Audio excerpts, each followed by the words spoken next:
although they did start working with the Beals revolver in the year of 1856, it would not be the same as what you think of the Remington New Model Army today.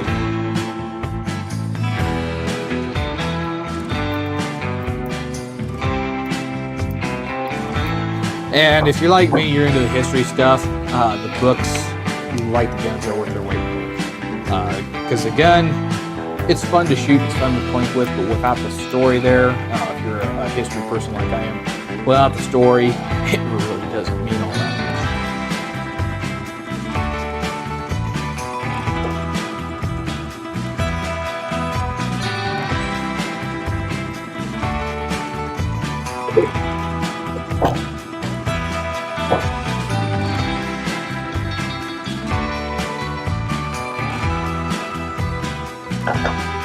The Ruger Security 9. Can I redraw? You already looked? No. You sure All you did? Now on 3.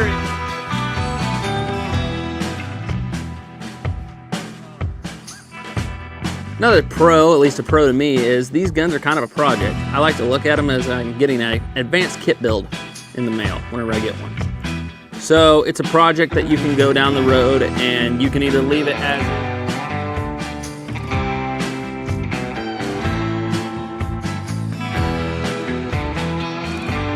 Most people believe that the Walker was Colt's first extent to a very, very large pistol, but it wasn't. This was. This is Colt's 1839 to patent firearms revolving carbine pistol. It is massive.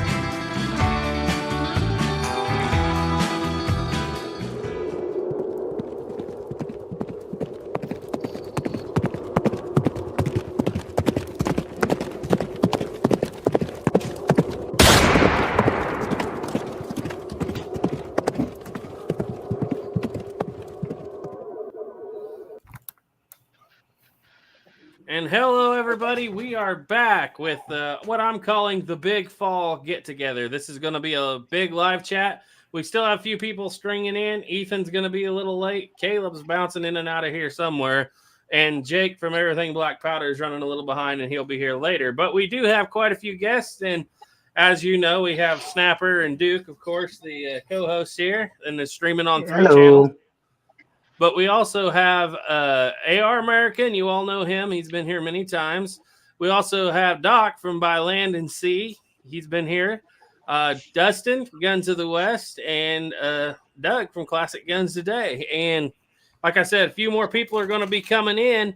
If I don't get to all your comments out here, guys, I apologize. I'll pick them out as we go. But we're just here to have a friendly conversation because we like to all get together once in a while. And it's been a long time since I talked to several of these guys. But we are honored to have Walter White back in the room with us. Indeed. You said you're going to make a video on that, huh, Dustin? Yeah, I want to do a short or maybe a regular video just to have a little fun about that because I get called Walter White in the YouTube comments every single day of my life. And you even have a desert. Yeah, and you know, I was kicking myself so bad the other day because I went out and filmed a video, and as I was leaving the desert, I saw an RV parked out there, and I didn't think anything of it. But then after I got home, I was like, why did I not get a photo of that? The viewers would have got such a kick out of that. And I didn't even think of it. That's hilarious. That's a missed opportunity right there, Dustin. Next time, if I ever see an RV out there again, there'll be a whole video on it. So you guys, probably the newest member that's here today is Doc here by Land and Sea, and he is. I always mess this up. I always want to say that you're Navy, but you're Marine, right? No, you're Navy. I know I'm always going to mess this up. But your specialty is old school single shot bolt action rifles, right? Yeah, I like to try to tell the story that everybody forgot. Everyone knows about the Army stuff, but the Navy and the Marine Corps was doing some crazy stuff too during the late 19th century. So, rocking them rolling blocks. Yeah. And of course, you guys all know AR American. He's our residential fast draw, slick 6-gun style shooting, lever action spinning, John Wayne elephant hunting, Uncle AR American, as we call him. And he even looks like a character from a TV show or movie. I'm into a little bit of everything. I can't never make up my mind what I want to do, so I just do a little bit of everything. Yeah. Nothing wrong with that.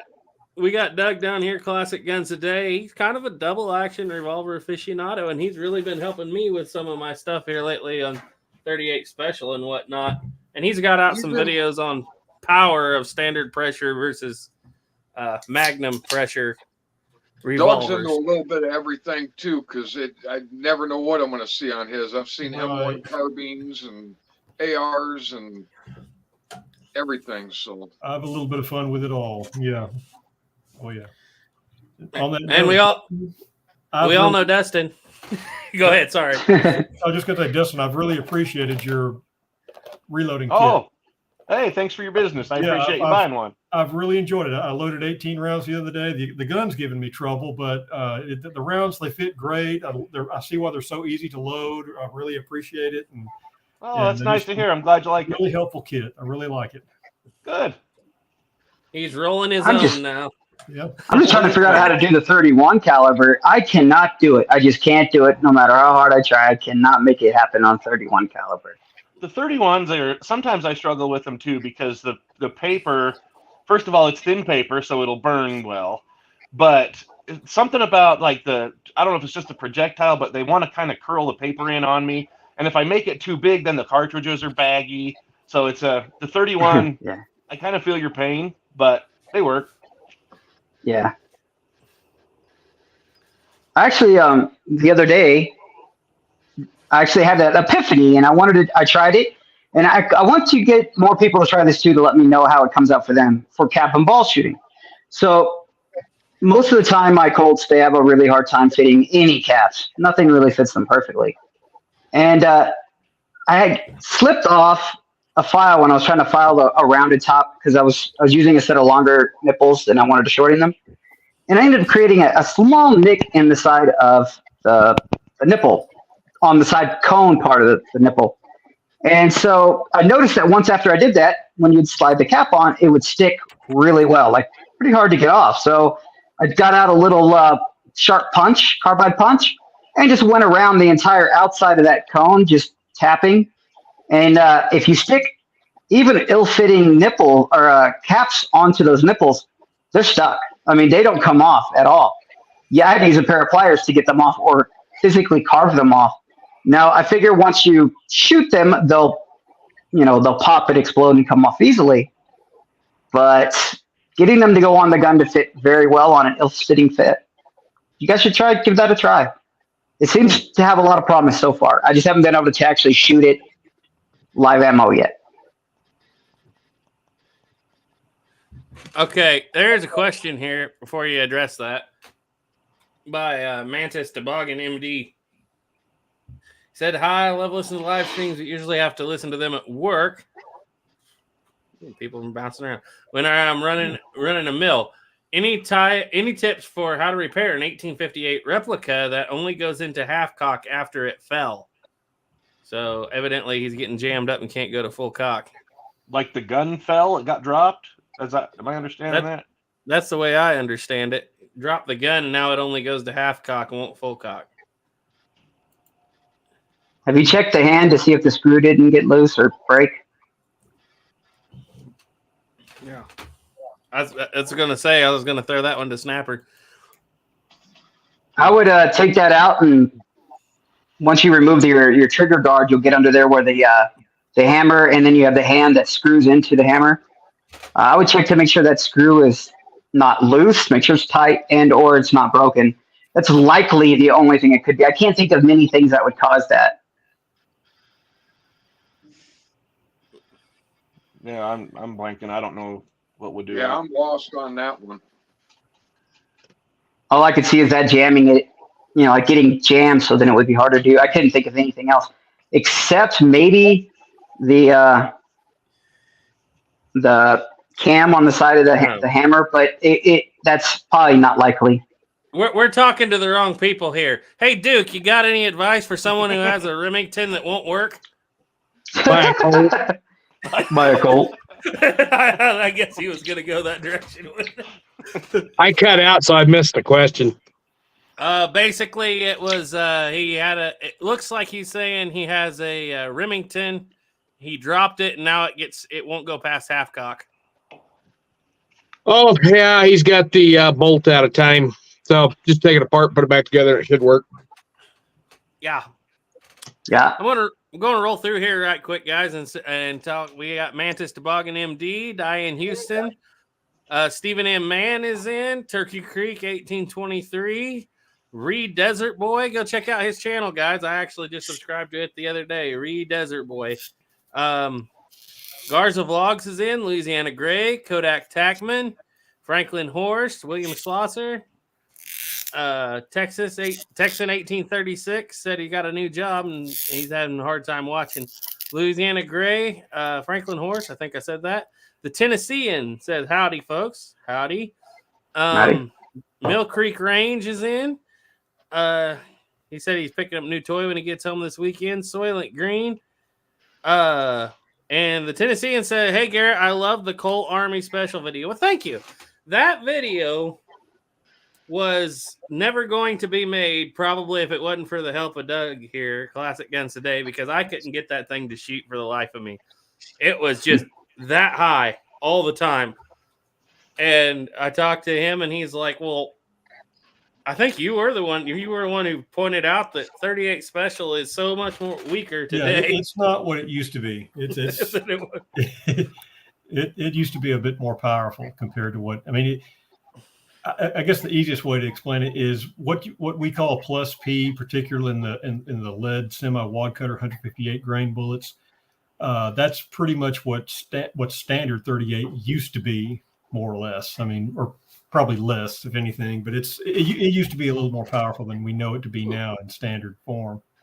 I think they've done that to a lot of shells because I was looking through reloading manual, an old one a while back, and it's a full grain higher than what the new reloading manual says for 45 Colt. Yeah. And even today, a lot of, if you look among the various manuals, Hornady, Spear, Lehman, they'll all, I mean, some will be more conservative than others. Hornady seems to be the most conservative when it comes to 38 and 357, probably mainly because their bullets are very soft and swaged lead, but you know, Lehman appears to be the best from what I'm able to do. I always find myself running into people talking about 45 Colt being extremely weak just because they've always bought store-bought ammo. It's like 45 Colt is not weak. It was by the Cowboy loaded store-bought ammo. It's like, no, it's not 45 Colt. You get 40 grains of, or even just 35 grains of 3F black powder, and you'll see just how powerful that can be. Or even just 8 grains of unique or something like that. You'll be amazed compared to what you're shooting out of the store. I just loaded up some with Accurate number 5, and they're pretty stout. Oh, Accurate which one? Accurate number 5 pistol Number powder. 5. Okay. Yeah. Well, you know. So what I was getting, you're still talking about 38 Special. Sorry, I had to duck out there to send a link. Sure. You still talking about 38 Special? That and 45 long Colt. Yeah. Colt. So the Remington green and white box that I bought from the store, standard pressure, lead round nose 38 Special, out of a 6-inch barrel, was doing 780 feet per second. Wow. And that was the stuff that was shooting so high. So he sent me some stuff that Bill Jordan had written where he's like standard out of a 6-inch barrel, like minimum 855 and up. So as soon as I loaded that up to 900 feet per second, it was 2 inches high. And I guess it's just because the bullet's getting out the barrel so fast, it doesn't have a chance to catch and recoil and rise. So, but whatever it was, guess what? That gun was sighted for a lot hotter round than they have today. Yeah, I mean, a lot of those old guns, particularly like the Colt Official Police, or I don't know about your Army Special. It's the same gun, but it's just I think about 1940-ish, it was actually rated to be able to handle the old 38-44 load, which is the predecessor to the 357 Magnum, fired out of the in frame, the Smith & Wesson in frame, and So, yeah, I mean, it's. And that round was doing 1150.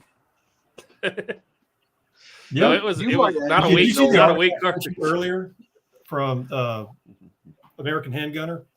I haven't got to read through everything you sent me there. You were asking about some load. It's got a little bit of old school loading data in there. I'd be a little careful on how I interpreted it for translating it to modern powders, but yeah, it's got some pretty interesting stuff in there. It's got the old load for the old 3844 and just kind of using 2400 powder mainly. But it's pretty interesting. Well, you'd probably know, Doug. I've got a Colt Detective Special made in 1956. Can that shoot plus P then? Because I mean that was built when they 38 was a lot hotter. Yeah, I've got a 1966 Detective Special that I gave my wife for concealed carry, and she shot a whole box of 50 of plus P lead semi wad cutter hollow points for it to qualify for a concealed carry course. And I've shot plus P through it for years. I mean, you don't want to give it a steady diet just because you don't want to cause accelerated wear on the gun, but yeah, it'll do it. Sure. They say any gun made after, to be conservative, I think they say any gun made after 1950 is okay for plus P. But there are guys out there that shoot older guns like, well, here, Garrett just told you what is your gun made in the 1920s, Garrett? 26. 26. Yeah, he's basically shooting plus P level reloads through his gun. And it's not, plus P, I don't think is really as hot as most people think it is. It's not really a warm load. It's not a high pressure load. It's the concern is mainly is it's going to cause accelerated wear on the gun. And of course, if you shoot anything often enough, it will accelerate wear on the gun. But you just have to use a little common sense with it. But yeah, to answer your question, yes, your Detective Special will handle plus P. Jeremy P wanted to know, does anybody here have what's your go-to 38 special load? That's my go-to. For self-defense, it's the Remington lead semi-wad cutter hollow point plus P. It's the old FBI load, has very soft lead. If you saw my video from the other day, I mean, it was clocking out of a 4-inch official police at up to 920 feet per second. And you also saw in the video how well it performs. Well, hold on, excuse me. Okay, so here it is. Yeah. I don't know if you can see that on the camera. That's what I recovered from the target. That was a lead semi-wad cutter hollow point. Excellent expansion. Mm-hmm. Yeah. Yeah. Yeah. So, yeah, that was a very popular load among police officers back in the 70s and 80s. But yeah, and it'll still do the job today. That's my preferred load for my 4-inch and 2-inch revolvers. Yeah. My daily carry is a little J frame, and I actually have a couple boxes of the old Black Talons, and that's what I run in that for self-defense. Black Talon, yeah, those are. What grain bullet are those? 125, 135? I'd have to look. I'd have to dig the box out and look. I got a couple speed loaders I keep with it, and that's what I carry. I haven't looked at the box of ammo in months because I don't shoot it, Isn't that the ammo that got in trouble years ago, Black Talons? Because they couldn't sell them to the public. They go like this when they expand, like a claw, and the drama queen. Yeah, what happens is they say that the jacketing, the way it turns and curves in that it'll actually penetrate a regular bulletproof vest. Huh.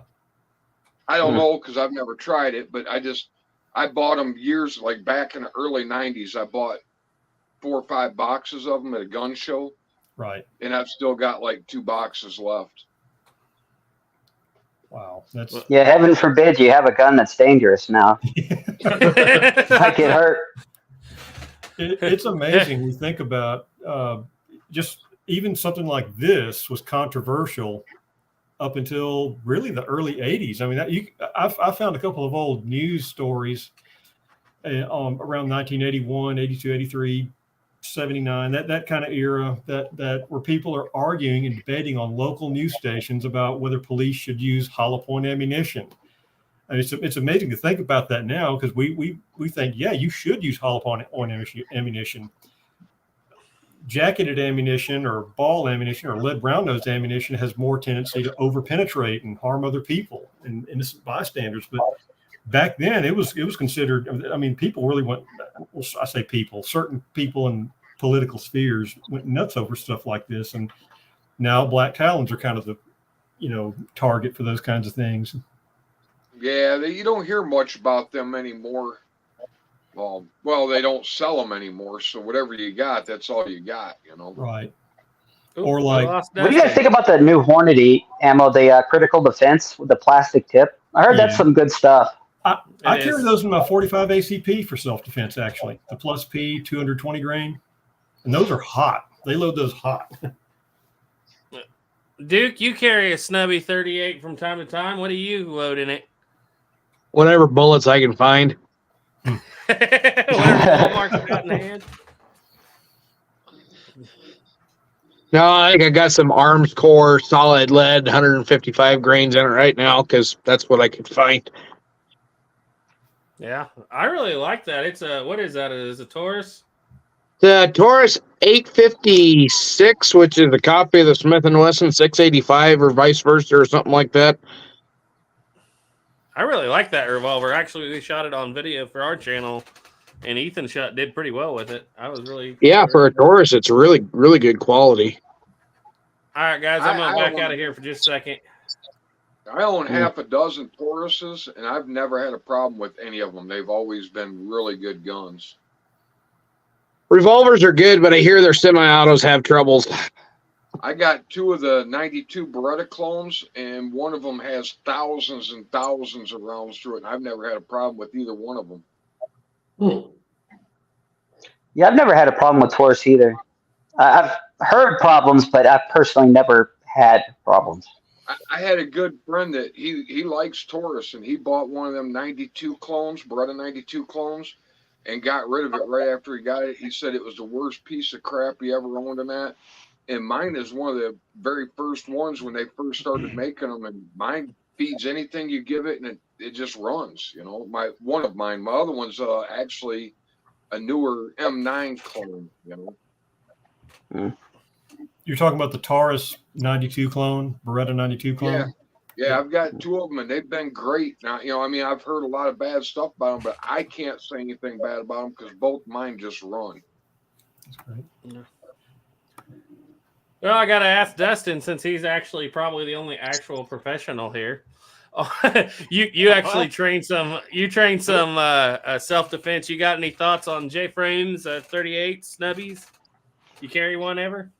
I don't carry one, but I don't have any problem with it. I carry a Glock 19 is my everyday carry, but I honestly think revolvers are fine.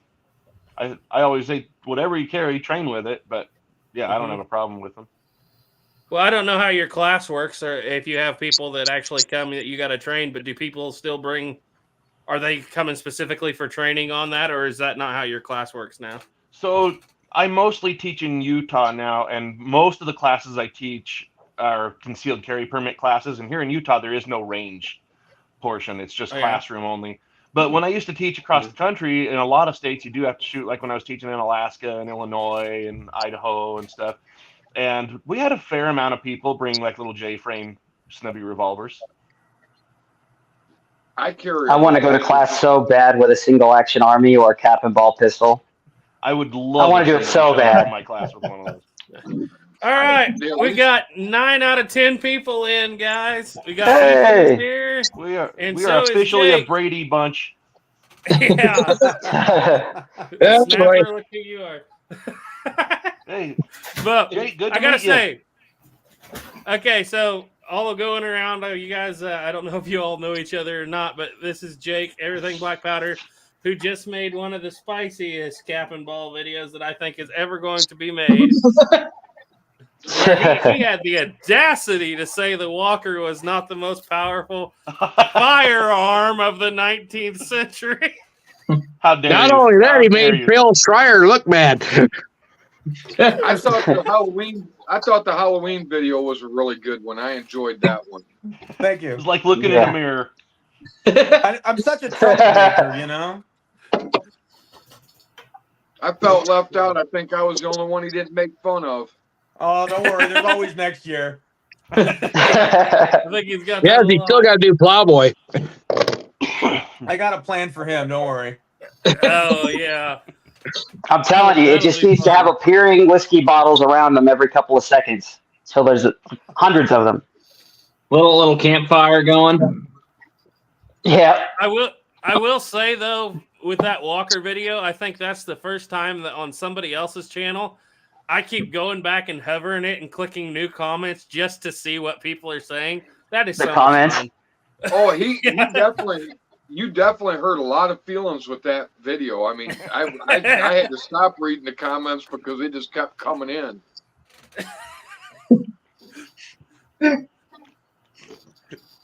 And the whole time I was thinking, if you don't like it, go make your own damn video.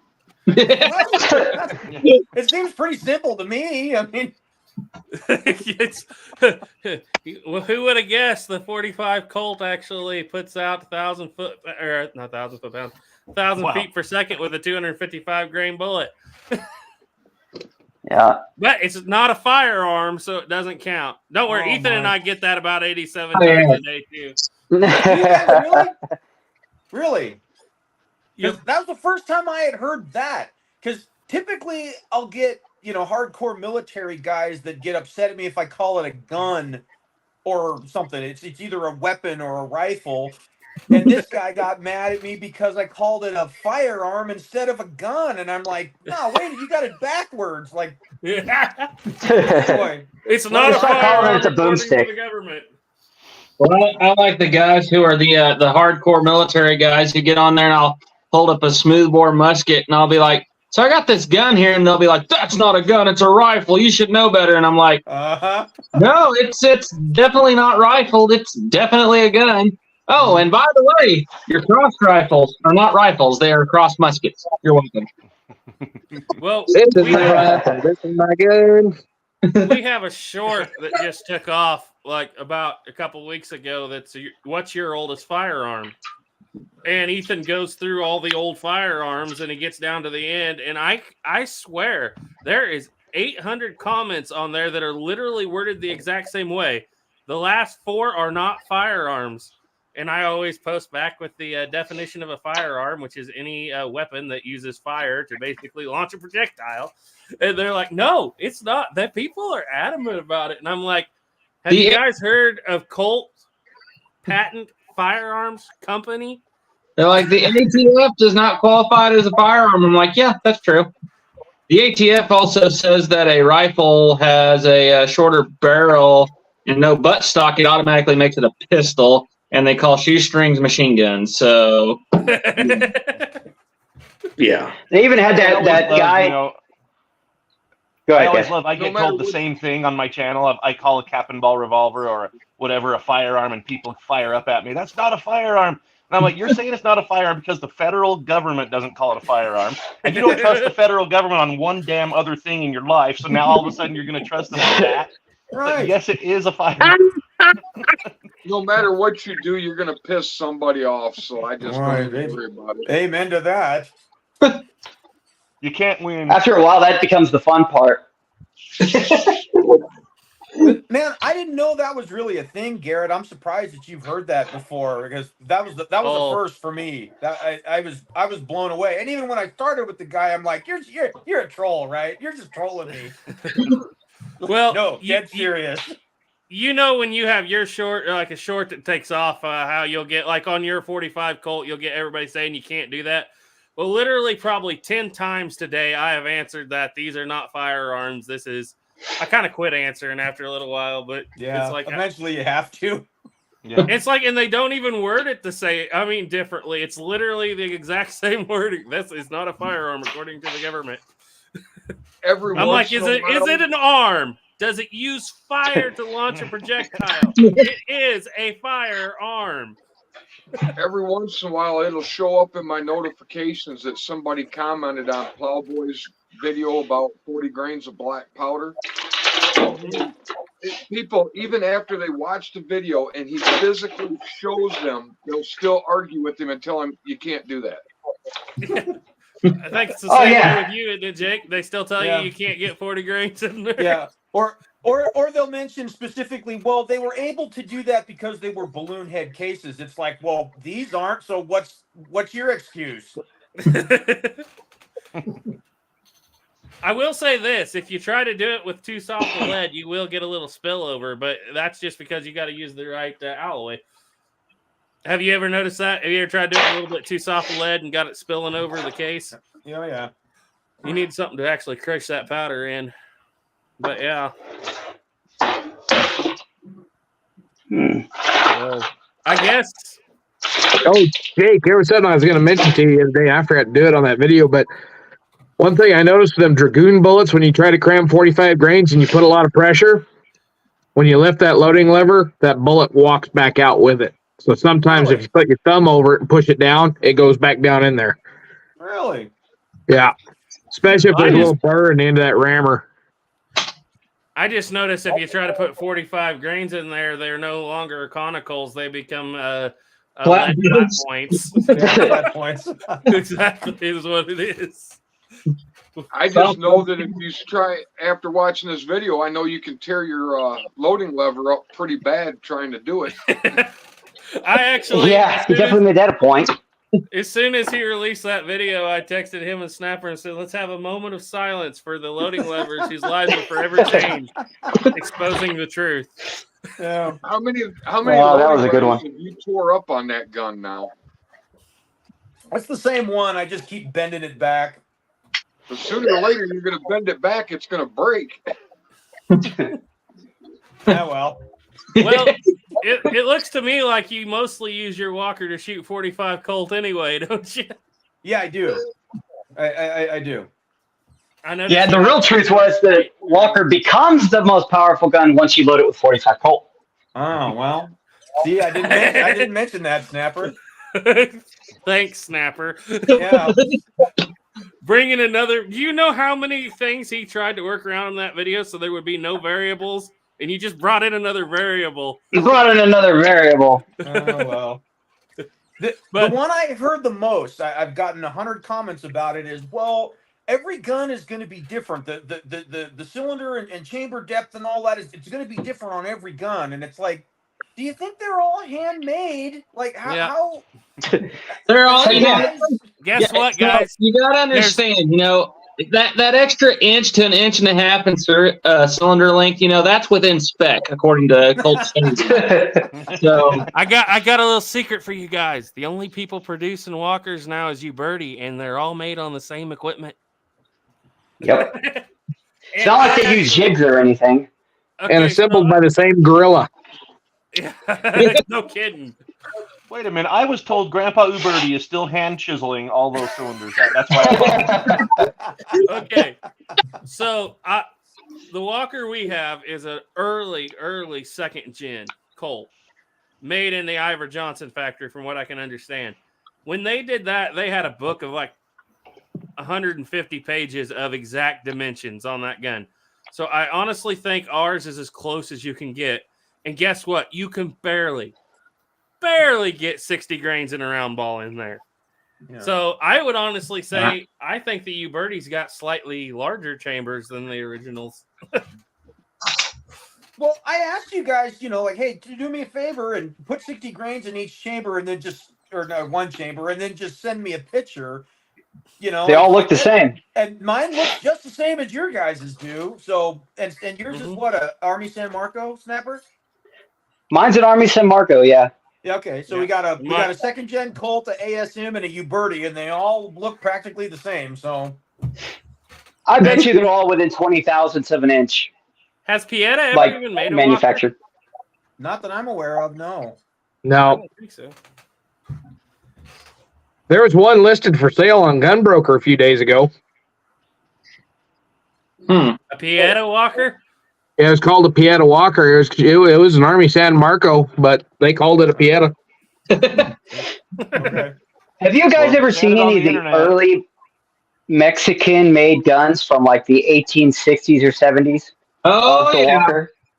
I've seen a lot of. I've always wanted one of those just for fun. Clones. They had a whole lot of Smith and Wesson clones that time period. I've ran into a couple of those Walker clones from the 1800s. They're pretty cool. They don't look. I mean, they're not very well manufactured, obviously, but they look pretty cool. Yeah. I don't think I'd trust shooting it with anything more than like 10 grains of powder, though. They tried to duplicate those in Mexico way back when. Yeah. Oh yeah, they did single action armies too. Actually, they were duplicating the Walker during the Civil War in Mexico. Yeah. Mm-hmm. I always think of the duplicates they were making in the 1880s of the two pistols I see the most are the number 3 model Russian and the number 3 double action, and they just love to copy those two pistols for some reason. Yep. Well, just so you guys know, the Walker is more powerful than the 50-70.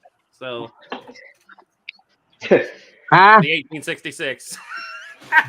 Oh, no, Garrett, it is more powerful than the standard issue infantry cartridge of the time, which would have been the 1816 Springfield, which would have been loaded with 165 grains of powder and a 64 caliber round ball. So Hey, yeah, there you go. I proved There you you can go, load Joe. 90 grains of powder and a 200 grain round ball. It's possible, okay? You just don't have to look at it when you're doing it.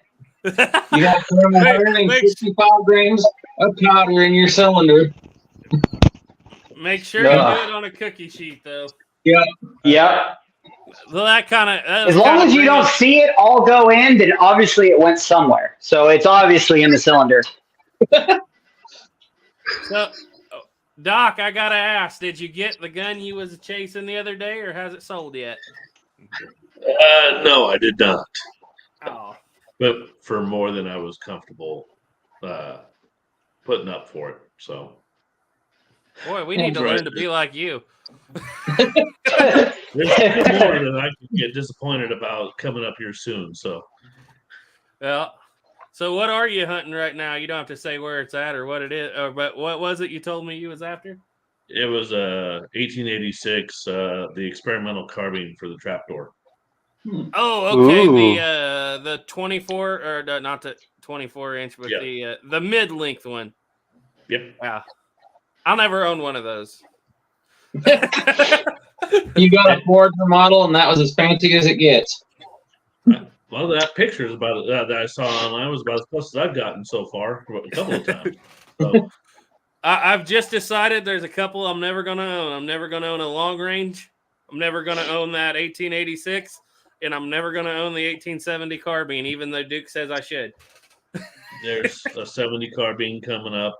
There's a 30-40 trials rifle coming up, and a Ward Burton carbine.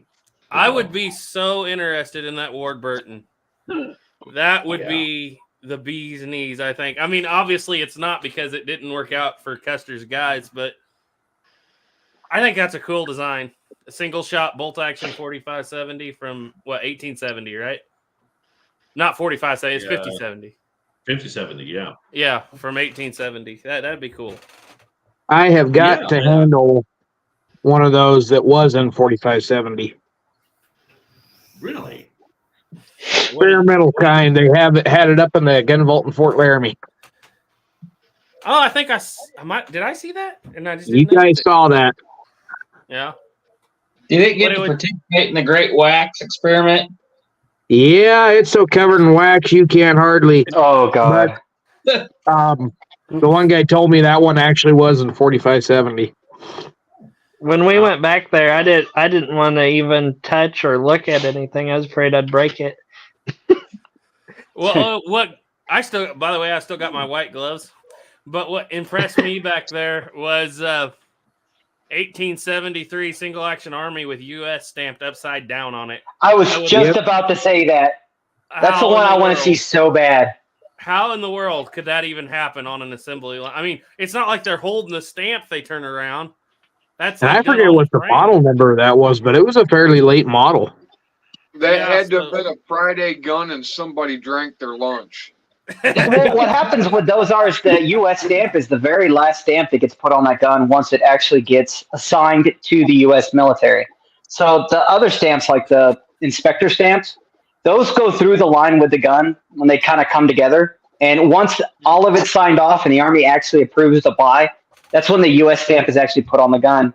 If you actually look, you'll notice that the U.S. stamp is actually put on through the color case hardening when all the other stamps are prior to the bluing and all that other stuff. So it's the very last stamp to go on.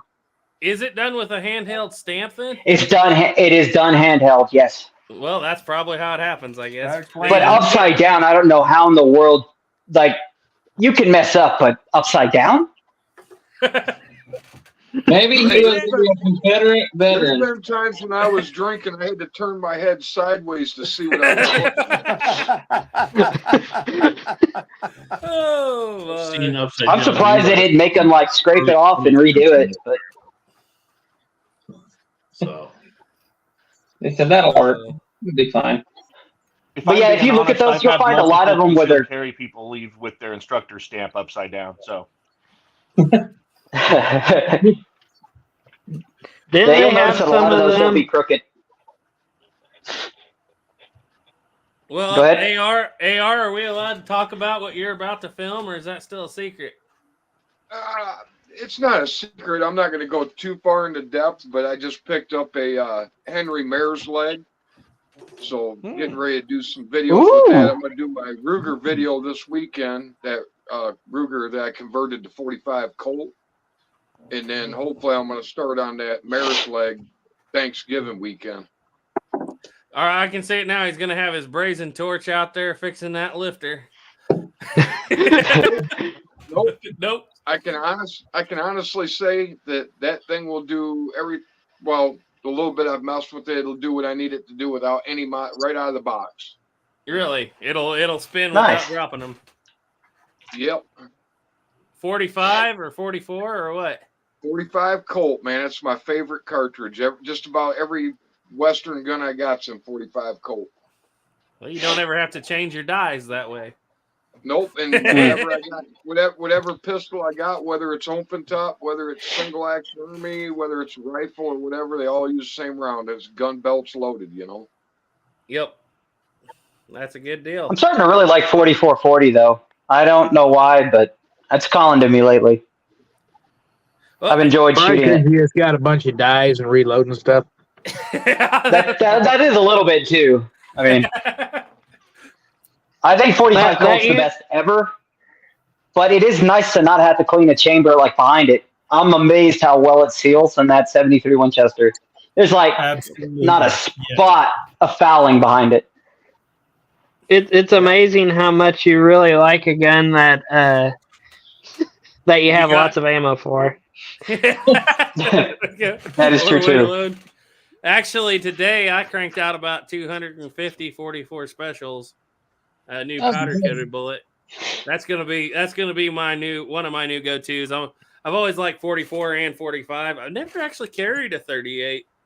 I need that. Like I explained to people, when you work every day around 2,000-pound bulls, you might want a little bit of penetration and a little bit of carry through. So 44. I always do 45s. I'm gonna move around to 44 for a little while. Then I'll probably come back to 45. Either that, or you got to be able to run fast and climb. Well, I can't. Or at least run faster than the other guy. There's no other guy. They're gonna run faster than the other guy. I was never really big into my favorite round for years, and then it was a few years back. Plowboy turned me on to the 45 Colt, and that became my favorite. Yeah, What was 45 your Colt's like the most versatile round ever. Yeah. About 6 months ago, I was able to get a Smith & Wesson #3 and 44 Russian, and I will say that was a surprising little round. That, it's not very big, but it's got some oomph behind it. I was really surprised about that. Well, Ethan has a couple of those. Yeah, don't grab them, Ethan. I'm just grabbing a box. Isn't the 44 Russian kind of the parent cartridge to the 44 Special and the 44 Magnum? It is. That's what I was gonna say. Shorter. So the only difference between 44 Russian and 44 Special is 3 grains of black powder. They went from 23 to 26. And that was even in 1907 or whatever. They basically only lengthened it for that. And they didn't even strengthen. I mean, the cases were different. Now they're just cut down 44 Magnum cases. They were all balloon head back then for up until, the 1950s. So can you shoot a 44 Russian in a 44 special or 44 mag gun then? I've done it. I've shot black powder 44 Russian out of my Model 29, and it works just fine. I was actually surprised at how well it handled black powder fouling. But yeah, you can. There's a lot of guys that are target shooters that prefer to shoot 44 Russian in a 44 special because you get less case capacity. And so you get a better burn rate on the powder. And I'm pretty sure that's the more accurate of the two rounds. At least give it like Fortune Cookie, all those guys, they like to shoot 44 Russian because you can get the same charge in there with slightly less case capacity for smokeless. Unless you're Elmer Keith. You need all the case capacity you can get. Oh. Now you're talking about a 44 Russian being the parent cartridge for 44 Special. Well, technically, you can go further back with that. The 44 American is the parent cartridge of the 44 Russian. You can go clear back to that route, but it's a little different though. Seeing as how it's a healed bullet. Yeah. And what I wouldn't give to see Elmer Keith on YouTube. I got a rifle. I mean, it would be the best thing ever. Could you imagine the comment section? I know. What I wouldn't give to have one of Elmer Keith's 44 specials. I have an Elmer Keith. They're all up there on the Cinnabar. I have an Elmer Keith stamped, inspected rifle over there in the gun safe in there, 1917 Enfield. Oh, nice. I always wanted one of his number 5s. Yeah. Yeah, they don't make people like him anymore. It's a shame. Or they do. They just don't find them on YouTube.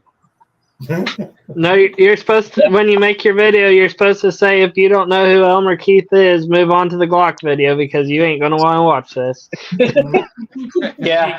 If you guys haven't ever seen it, that was Jeff Quinn's deal. I go back and watch that all the time. He'll be pulling out a big gun and he'll say, now Elmer Keith, and then he'll stop and look at the camera. If you don't know who Elmer Keith is, just scroll on down to the Glock video because this video ain't for you. I love Jeff Quinn. Man, I miss him. Matter of fact, he's one of the reasons I missed out. I wanted a Jeff Quinn special, 44 special, so bad. They only made 500 of them, and I missed out on it because I did not have the money to get it. So I got in recently. I finally found they quit making the Ruger GP 100 and 44 special that they'd been making for a few years. And so it's like shooting through the roof. So I thought I am going to get a GP 100 and 44 special before they're completely gone. I think there's still a Lipsy's exclusive out there, but it's going fast. But the standard GP 144 special is off the market. And I thought before it's completely gone, I'm going to have one of those just because Jeff Quinn liked them so much. Did you get yours yet? No, it'll be next week. Nice. I can't wait to see that. I've got that Lipsy 44 mag, and I'll tell you what, man, that is a beautiful gun. 3-inch barrel? 3 3/4. Yeah. 3 3/4 or 3.5. I can't remember. I'd have to measure it. But I'll tell you what, that gun, man, that thing, it is just, there's not anything about it I don't like.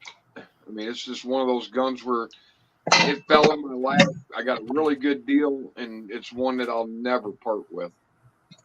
It's got a Bisley grip. I wouldn't either. It's a Bisley grip, lifesaver. I was shooting some really hot 44s. I don't know if you've seen that short I did, but a couple of people commented that it looked like I blew. They asked me if I blew my gun up because of the fireball coming out of it. And I mean, that gun just takes whatever I feed it, it'll take it. I don't think you could hurt that gun. Well, I know that Jake is not controversial at all. So I was watching a video the other day where he said the Bisley grip was superior to the Smith & Wesson Model 29 grip for 44 Magnum. What the hell are you smoking? Ethan, what's your thoughts? Oh. Well, To be quite honest, whoever had my Model 29 before me must have thought the same thing because they swapped out the grips. It wasn't me. I will say I love that Bisley grip. I mean, that thing just, it don't move in your hand. You get a hold of that thing and it just stays right there. You know. Well, that's good because Never got to use one before. This 45 Colt Blackhawk I got where I'm pushing 315 grain bullets at 1258 makes my hand bleed with this little grip. Literally makes my hand bleed when that hammer comes back and hits the web of my thumb. So I'm like, I got to get a Bisley grip and put it on this thing. I can just about guarantee you will not regret it. Yeah. It's only... I always thought the Bisley grip was the ugly duckling, but I guess it's pretty nice then. It's not the best look. I like the single action Army grip as far as looks, but I'm going to tell you, if you shoot some hot loads, you'll appreciate that Bisley grip. Not the original Colt Bisley. That Ruger Bisley looks more like the Elmer Keith number 5 grip than it does the actual Bisley grip. And that grip, man, is just wonderful. Well, what the Bisley does for me anyway is it does two things. It makes it where the gun doesn't roll up, the gun sits still and doesn't bite your hand. And at least for me, it moves your finger back far enough that your second finger don't get tagged by the back of that trigger guard, because that is a nightmare after about 5 or 6 shots. That's the worst thing I hate about it. Oh, absolutely. But like I said, that grip does not move in your hand. I mean, it's as far as Magnum calibers go, that Ruger Bisley grip is probably the best grip I've found for shooting real heavy Magnum loads. I think that's about what the rest of the world's found too. Yeah. And I did not like the Bisley grip at all. The looks of it before I shot it, I did not like that grip at all. And after I shot it, I was like, man, I love this grip. Well, we were watching the other night, Cheyenne Autumn actually sent a picture to Duke and Snapper. I said, look, not only are these guys not carrying correct, they got Colt Bisleys in the 1870s. They literally were original Colt Bisleys the soldiers were using. I was like, who in the world in the armory came up with these rare Bisleys and said, hey, that's a good idea to get Union troops? The 1870s, yeah. No, that Bisley grip design, I do not care for that. I've got one in 38, and I got to use my middle finger to pull the trigger because I can't bend my finger down to hit the trigger on it. You're getting too high a grip? Yeah. Well, I think that's what I was. Yeah, that's go what ahead. I was saying. That Ruger Bisley grip it's more like the number 5. It's not. I've actually handled a copy of a Colt Bisley, and I don't like the way that grip feels in my hand at all. But that Ruger, I mean, that thing is like it's made for my hand. And I got big hands, but it feels like it's made for my hand. So what we really need to do is put a Bisley grip on a Walker. Indeed. Oh boy. Wow. That's going Jake, to upset there's some your people. next video, Jake. Yeah, and then the new geometry of the grip can match the new geometry of the loading lever. And you put a Bisley grip on a Walker, you're going to get a lot of haters. Look, I'm in hot water enough with the interweb. I don't need to make it worse as far as the Walker goes. I'm going to move on to something else. No, just bend that. You might as well bend that loading lever down, put a big wood handle on it, then you got a 2-handled Walker revolver. Yeah, use it like a tactical forward pistol grip. Yeah. Plowboy's in. He said, Hey, Ruger Plowboy. Bisley grip about the only way I can How you tolerate doing, 400 Plowboy? grain, 479 Ruger loads at 475 line ball pressures. I forgot you did that, didn't you? Yeah. He cranked that 480 Ruger up to 475 line ball pressure one time. That was exciting to see. He killed some invading water jugs, as I recall. Old Plowboy. Our new saying is when we get a gun, we gotta soup it up to Plowboy specs. Yeah, make it a thoroughbred. Plowboy don't Get a hold of run handguns Plowboy and that figure ain't out what you. thoroughbreds. Yeah, get hold of Plowboy and figure out what the gun can do. That's what Caleb said. Or you'll find out what your hand can't handle. One of the two. That's what Caleb always says. Ask Plowboy. All his guns are thoroughbreds. Oh my goodness. So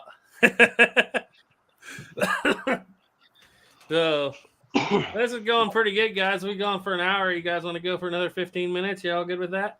Sure. I'm good with it. Yeah. I had a question for Dustin on that new chronograph, radar chronograph thing you have. Yeah. How is it? How well do you like it? Does it have any issues with black powder smoke? Any of that stuff? No, in fact, I meant to email you about that because you had asked, and I took it out and was doing cap and ball stuff with it, and the smoke didn't phase it one bit. Really? Excellent. And I just like it because of you can its adjust size. sensitivity. If the smoke was bothering it, you can adjust the sensitivity to where something like the smoke won't get detected, but the lead still would. But even just leaving it, I actually bought that for air rifles, but when I started using it on the black powder stuff, I left the settings just as they were, and the smoke was no problem. It didn't miss a shot. And how fast was it could pick up again? I forgot the max. I think it feet per limits second. out at about 12 or 1300. Now they do make another one that will go higher and do pretty much any firearm, but they're going to be expensive. The one that you saw me using, it's a couple $100, but the other ones I think they're like 1200 and higher. Yeah. Well, the one you had, I don't have very many guns that shoot faster than 1,1300 feet per second, anyways. Yeah. For the kind of stuff most of us are shooting, that's plenty. You better not shoot the walker at it. That's all I can say. You won't get readings at all.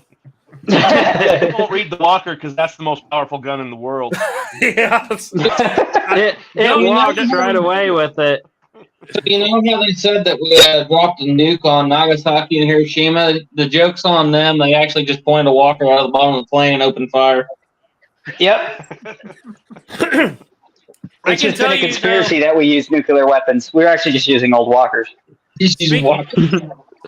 Speaking of smoke on the chronograph, I can tell you that a 40 grain 45 Colt out of a 12-inch buntline pistol, smoke goes 755 to 800 feet per second. I don't know how fast the bullet goes, but I know how fast the smoke goes. Smoke goes? And Caleb's like, man, that is one slow 45 Colt out of this long barrel. He said it must be dragging there toward the end. It's really slowing that thing down. That smoke, the smoke screen. So does that new, I guess that new chronograph would solve, you ain't going to get it covered in wax like you would your old one or grease. Right. Yeah. I just like the fact that it's awesome. I love that. Radar. You don't have to worry about the light and all that stuff? No, in fact, that's what I was going to say. I had it out the other night because I got sent this night scope to review. So I took it out to the desert. It was pitch black out there, and that chronograph picks up every shot in the dark. No problem. Wow. Oh, that makes me even want it now more because every chronograph I've ever used always had sun problems. It had to be a perfectly sunny day to get anything decent out of it. If Snapper had a chronograph that read in the dark, he wouldn't have to wear his mask when he goes to shoot. True story. Yeah. All your videos in the dark now. I do all my videos in the dark. I said that. Get pretty flame. After Jake's Halloween video, you can't ever give up the mask now, Snapper. No. It's a part of you. I was this close to you guys. I was like, you know what? The mask is done. And then Jake made his video, and well, now we're stuck. You can't blame that on me. Come on now. Oh, that authentic Colt Rust. I almost bet you Snapper has a bucket of authentic Colt Rust somewhere. You know what? Yeah, so what? I mean, to be fair, I've pretty much got a bucket of World War II German rust over at Caleb's house. Yeah, but it's the finest of the rust. You have to have the finest of the rust. Yeah, I know Snapper's got a bucket of 58 Remington rust because it had to be a bucket load of rust he had to take off that one he got from me. It damn near was. Oh, excuse my language. Like, I got a nice piece of 1860 rust right in front of me. No, I felt bad giving you that 58 Remington. That thing was in bad shape. Oh, it's actually a pretty nice gun now. It's Garrett's one of these days when he'll actually get it. I keep telling him, come get it, and he won't. My wife. It's all your fault, Garrett. My wife told me the other day, you know, for my birthday, we ought to go out to Las Vegas. And she wasn't thinking what I was thinking. I said, yeah, we should. I can shoot a Griswold and Gunnison, original first model. Indeed. We'd have a heck of a time. Do for her birthday, but I know what I'm going to do. I'm going to celebrate her birthday. And then he's going to come back and be divorced. Oh, so yeah. Oh, so I was gonna say I had something to ask Doc, and now I forgot what it was. It had something to do with a rifle.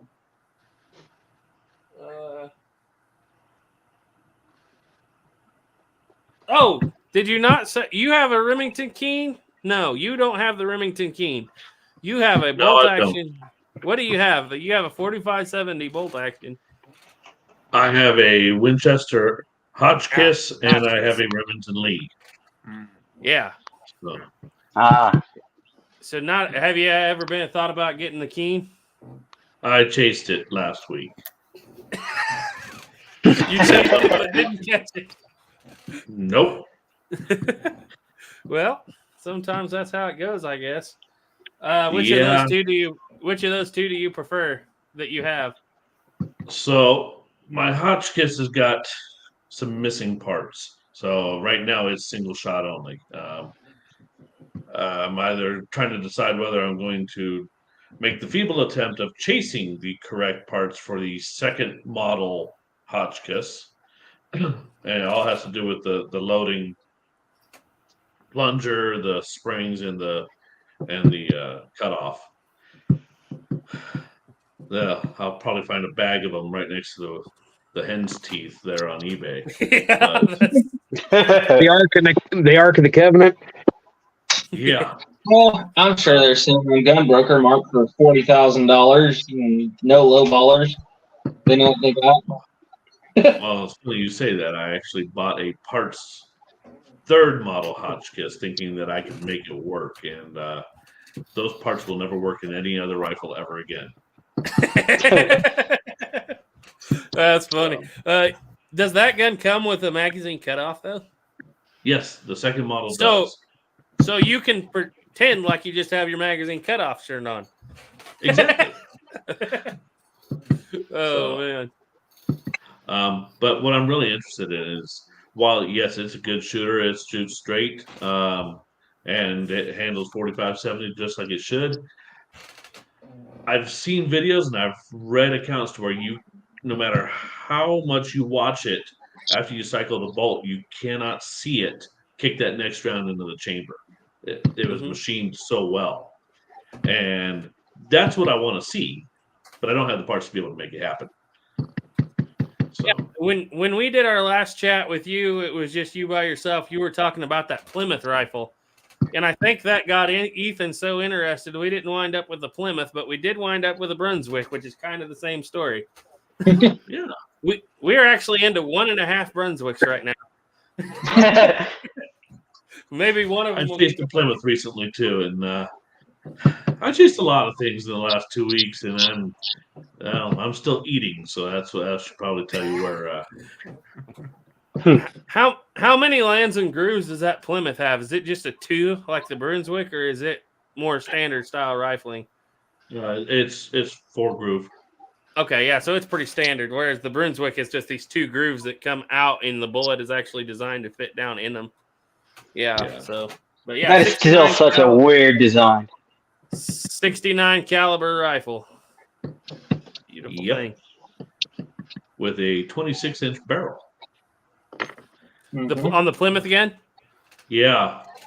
But it also, the proper bayonet was a 16-inch Bowie knife that Dahlgren designed for that as well. So, and Brunswick had a short sword. Really, short worked as a bayonet. Where did you say they use They use those after the Civil War. Where did you say it? Somewhere? You were telling me. The Plymouth rifle stayed in, well, it stayed in the Asiatic fleet up until 1870 and a few places beyond, just because at the time the only way to swap out for newer stuff was bring the ships back. So and the enemy shooting matchlocks at you, so you're not going to upgrade with their stuff. Yeah, and that was the 1871 Korea expedition. So they had matchlocks in those the Koreans had their troops in those forts. The Navy landed with 1867 rolling blocks. Wow, that's a big difference. Yeah. The Marine Corps the Marines that landed with the naval infantry, they had talked to the skippers of the ships and swapped out to those carbines as well, and the 67 rolling block pistols. They made short order of the 4 forts pretty quick. I bet. So, and started a legacy of gunboat diplomacy throughout the Pacific. So.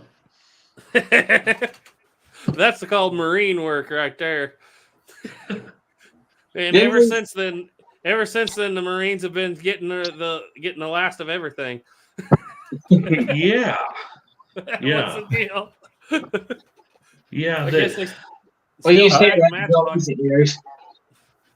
so the Marine. Well, at that point, the Marine Corps was still carrying the 63 Springfield, and that's what they did not want to land with that when rolling blocks were available. So. Hold on, we're talking about like the first Gulf War, right? They were carrying that during the first Gulf War. What's that? Oh, you missed it. It is a joke. They're just saying like Desert Storm. They're carrying Desert Storm. They're still carrying Trapdoor Springfield. Yeah, but that was the Springfield 03. So. Desert Storm. They're still carrying 1903. Well, is that true? Is that true? You say that like that's true. I have to ask because you never know. He's like, no, we didn't even have those yet. Funny though. Still shooting a Krag.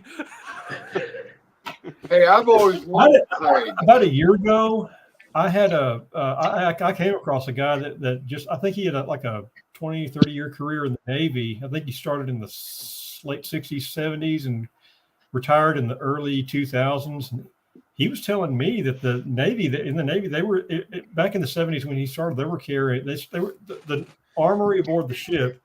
That the standard rifle was still the M1 Garand at the time, and by the time he left, they were still using M14s in the early 2000s. Is that fair to say, or is that? Yeah, that's definitely fair to say, considering. Yeah, we had M14s in the Army.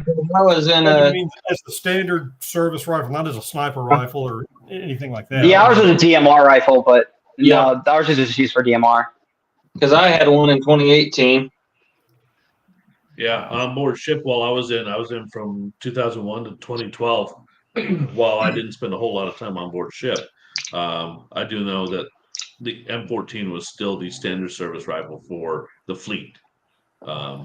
Just because they can easily throw an attachment on the end and use it for line throwing as well. The M16 just kind of fails at that. So I had the record M14. Oh, are you talking about the?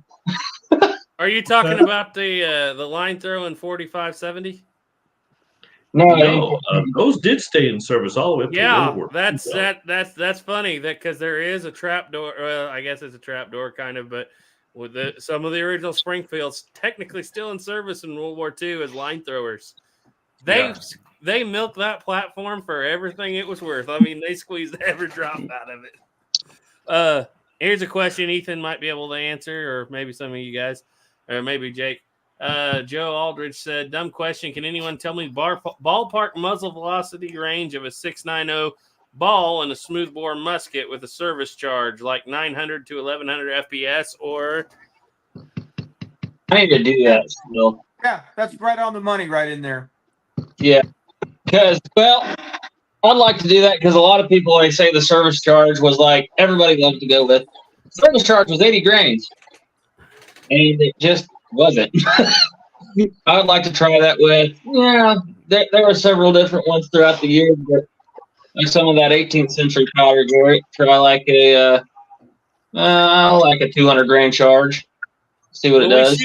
We shoot that matchlock musket with a 69 with a 240 grain charge, and I would like to see what that does because that's got to be pretty stout.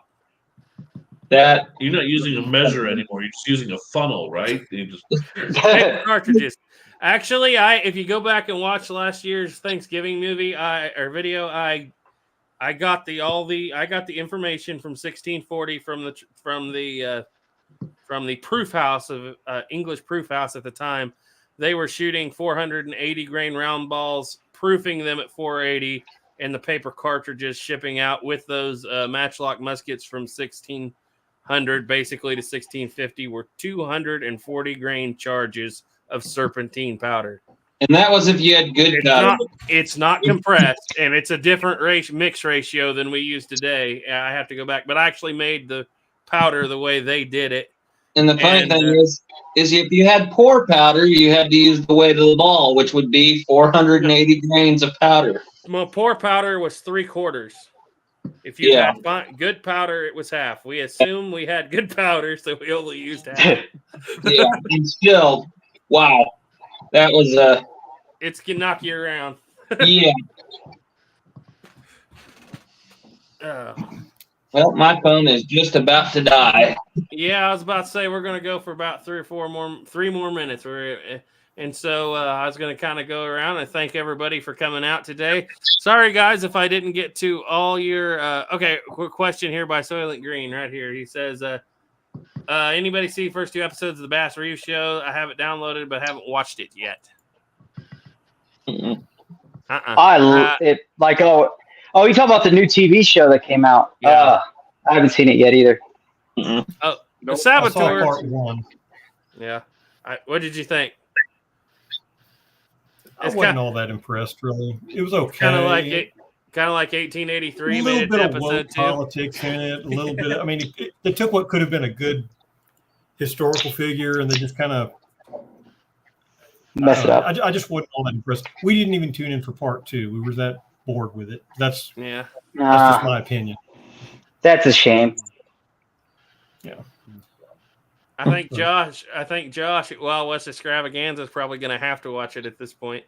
They just don't make good westerns anymore. Nope. Like Duke's favorite, Hostiles. I do love that movie, but God bless it.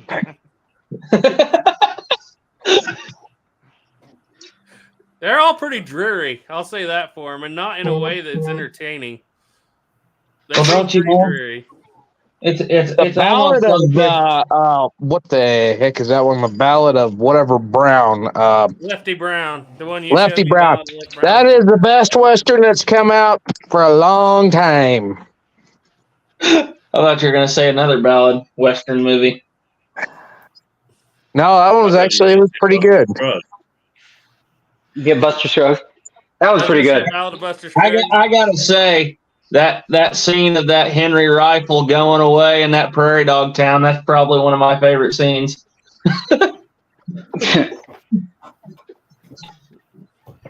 But anyway, all right, guys. I think we're gonna close her down here. Just gonna go around here. I know what these two got coming out, but so I'll ask everybody else. Doug, you got something coming up, or you just released you released like 3 videos? I've been wanting to do that classic ammunition video for like a year and a half now. I've been talking about it for the 38 special, the 9mm, and the 357 Magnum. I released that like yesterday, and now I'm not sure what's going to come out next. I haven't had time to think about it with all the work I've been trying to do lately. But to answer your question, what's coming up has already come out. The 357 Magnum, the classic ammunition video. That's pretty good. So, Jake, now that you've made the ultimately best video on all of YouTube, how in the world are you going to top it? Well, geez, when you put it like that, I guess I don't know. It's like it's early retirement now, Jake. I'll rephrase it. So now that you've pissed off half the internet, we're going to piss off the other half. Hey, have you considered doing a video on the Remington New Model Army? Oh no, don't do it. Then that pissed off the other half of the internet, right? Yep. It'll be over, but you'll probably get a lot of views. Just go buy some old rifle and tell everybody it's Geronimo's cousin's third favorite niece's gun they used in. Yeah, you can also start loading random loads and say that it's GoEx. Get to one of the modern Springfields made in Croatia and say, well, it is a Springfield, so there is a chance. Right. Cousins. Doctor's dogs again. But in all honesty, you got any plans for something you've been wanting to do, or?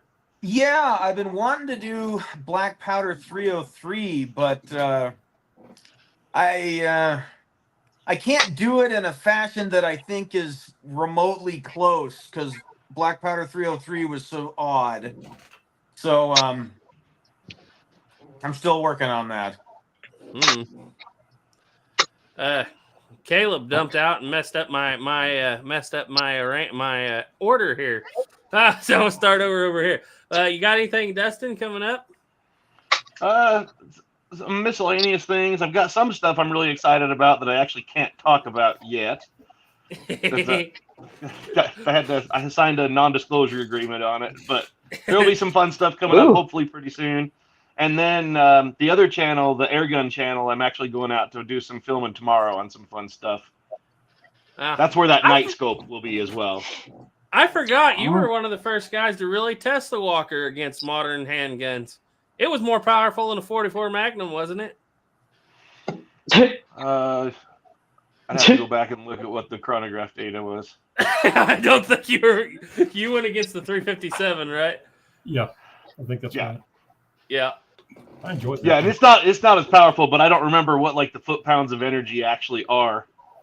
And then when I did that, though, all the comments like, well, that's not fair. You didn't put 777 in it. And I'm like, nobody put 777 in it until... Yeah, until after the 357. The Hodgson factory was right next door to the Crisco factory. They burnt both. Oh, so I gotta say, Doc, you got something in. You've made one video, and it's one of my favorite videos because I keep talking about it even to this point. But I know you have something else lined up, and I can't wait for it. But what do you got? What are you thinking? Well, I need to learn how to do some editing. That's what I need. But I'm still working on that the 1871 Korea expedition video. I have started one about the Virginius affair of 1873. And then I've got some shorts that I'm working on as well for both the Hotchkiss and the Remington Lee. So that'd be cool. The shorts will probably get you. What's your channel name? By Land by Sea? By Land and Sea Arms. It's by linked. Land and Sea Arms.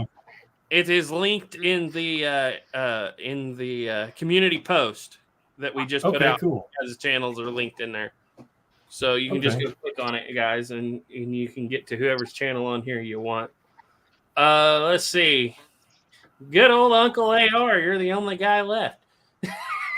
Just that Ruger video, and then hopefully Thanksgiving weekend, I'm going to do that mare's leg. But I'm kind of excited to do this Ruger Old Army cartridge conversion and see how it shoots and that. Yeah, that'll be cool, see. All right, Ethan. I hate to ask because it's my fault that we don't have a video for next week yet. Have you explained why that is, Garrett? Well, it could be that somebody took a 38 special and shot a $400 camera lens off the front of the camera. Well, in his defense, it was a pretty good shot because it was in midair when he did it. Yeah, so you got Duke who can hit a GoPro at 300 yards with a 45 ACP, and Garrett who can hit a Canon M50 on the fly.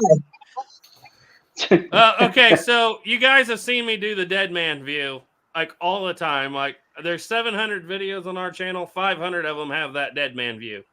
And the way it's done is the camera is set about 5 feet above the target on basically what is a 14x3 bridge plank. And it's set right in the middle, so nothing could ever hurt it. And I used to do it with the GoPro. Well, I took those 38s and I started double action rapid firing into the target. Well, the cattle had been through there before and had raised the board up off the screws. When that target started swinging on the first 2 shots, it started rattling that board.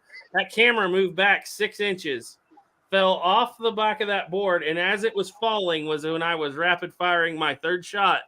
As it was falling 2 feet from the ground, the 3rd shot went through the lens, missed the camera, blew the lens right off of it. You know what? I just thought about this. I'm going to put up a scoreboard.